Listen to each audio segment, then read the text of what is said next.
કેમ છો મિત્રો? આપણે છેલ્લા લેક્ચરમાં ગુણાકારના નિયમો જોયા. હવે આપણે ભાગાકારના નિયમો જોવા જઈ રહ્યા છીએ.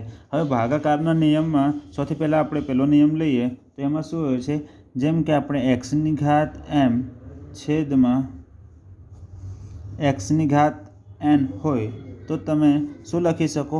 એક્સની ઘાત એમ માઇનસ એન, જ્યાં એમ મોટો છે એન કરતાં. આ વસ્તુ કહેવા શું માંગે છે એ ધ્યાન આપીએ તો ભાગાકારમાં જેમ કે તમારે અહીંયા એક્સની ઘાત એમ છે અને એક્સની ઘાત એન, આપણે આધાર સરખા છે, ઘાત જુદો છે, એ તમે જો ખબર છે. હવે અહીંયા તમારે જ્યારે આ છેદમાં હોય કોઈ ઘાત, તમે ઉપર લઈ જાઓ ને તો એના ચિહ્ન બદલાઈ જાય. જેમ કે એક્સની ઘાત અહીંયા એન પ્લસમાં છે, ઉપર જશે તો માઇનસમાં થઈ જશે. જેમ કે એક્સની ઘાત એમ છેદમાં એક્સની ઘાત એન છે, હવે પ્લસ એન ઉપર જશે એટલે માઇનસમાં થઈ જશે. એક્સની ઘાત એમ ગુણ્યા એક્સની ઘાત માઇનસ એન થશે. હા, હવે જો તમને ખબર છે કે ગુણાકારમાં શું થાય? ઘાતોનો સરવાળો. તો આપણે એક્સની ઘાત એમ પ્લસ અહીંયા માઇનસ એન શું કર્યું આપણે? અહીંયા બંને આધાર સરખા છે એટલે આધારને એક વખત લખો, જે સરખા હોય એને એક જ વખત લખીએ. અને ઘાત શું છે? એમ પછી આપણે માઇનસ એન, બંનેના શું કરવાનું? પ્લસ, એટલે પ્લસ કરીએ. હવે એક્સની ઘાત એમ પ્લસ માઇનસ એન, આ તમારે જવાબ આવે છે એક્સની ઘાત એમ છેદમાં એક્સની ઘાત માઇનસ એનના. તો આપણે એ જ વસ્તુને તમે અહીંયા શોર્ટમાં જોયું કે જે એક્સની ઘાત એમ છેદમાં એક્સની ઘાત એન હોય એટલે એક્સની ઘાત એમ માઇનસ એન લખી શકાય. અહીંયા શું છે?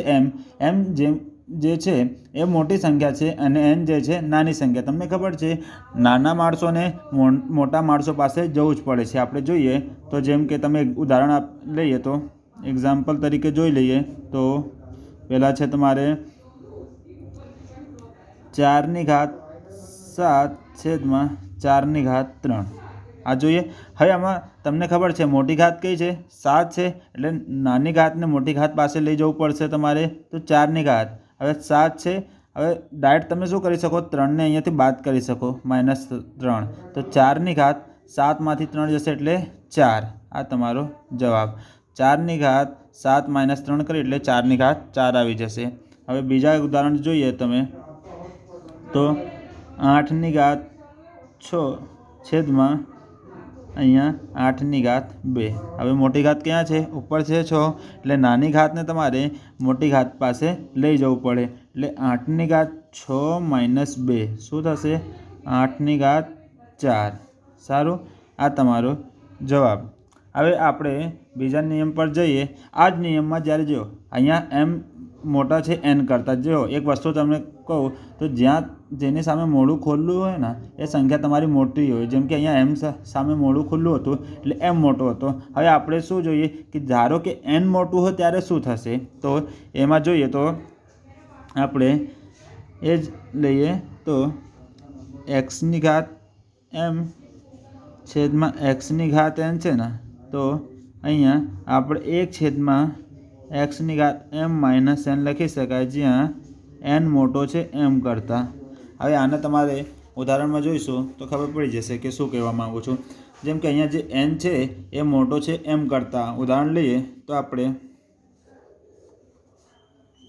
અહીંયા 7ની ઘાત 3 છેદમાં 7ની ઘાત 5. હવે અહીંયા મોટી ઘાત કઈ છે?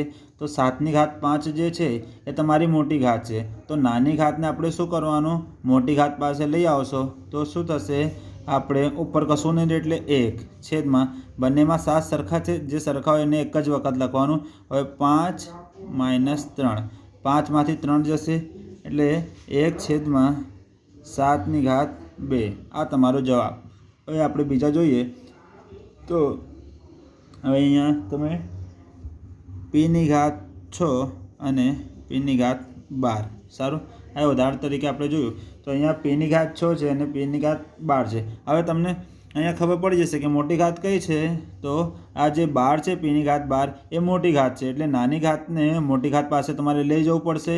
એટલે આપણે લખી શકાય 1 છેદમાં પીની ઘાત 12 - 6, એટલે તમારો જવાબ આવશે 1 છેદમાં પીની ઘાત 6. આ તમારો જવાબ થઈ ગયો. સારું, હવે આપણે જોયું જ્યારે એન જે મોટો છે એમ કરતાં અને અહીંયા જે એમ મોટો છે એન કરતાં. હવે એક ત્રીજા પણ એના જ ઉદાહરણ આપીએ છીએ આપણે કે જ્યારે તમારે એમ અને એન બરાબર હોય ત્યારે શું થાય. તો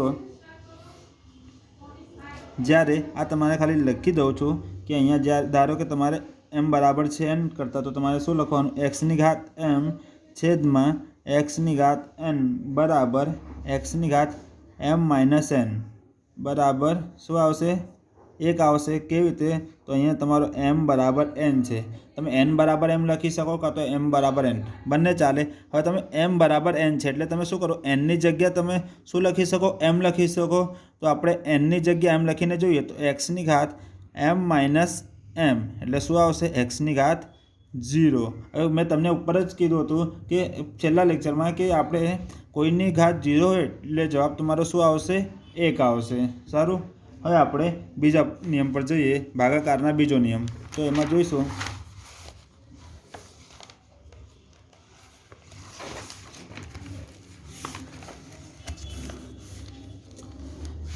બીજા નિયમમાં તમારે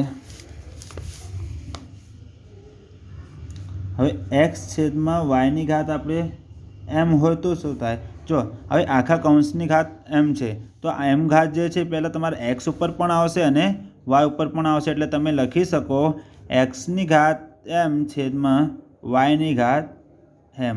અહીંયા શું છે, અહીંયા તમારી ઘાત સરખી છે અને આધાર જુદા જુદા છે. એટલે ઉદાહરણ જોઈએ તો તમે 2/3 ઘાત 4 આ લખ્યું આપણે, 2/3 ઘાત 4. હવે આ 4 ઘાત તમારે 2 ઉપર પણ આવશે અને 3 ઉપર પણ આવશે એટલે તમે લખી શકો 2 ઘાત 4 છેદમાં 3 ઘાત 4.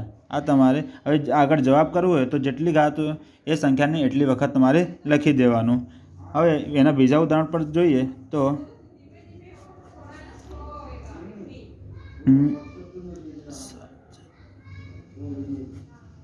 7/9 ઘાત 2 કર્યું આપણે, તો આ 2 ઘાત જે છે તમારા 7 ઉપર પણ આવશે અને 9 ઉપર પણ આવશે એટલે તમે લખી શકો 7 ઘાત 2 અને 9 ઘાત 2. આ તમારો જવાબ થઈ ગયો. સારું.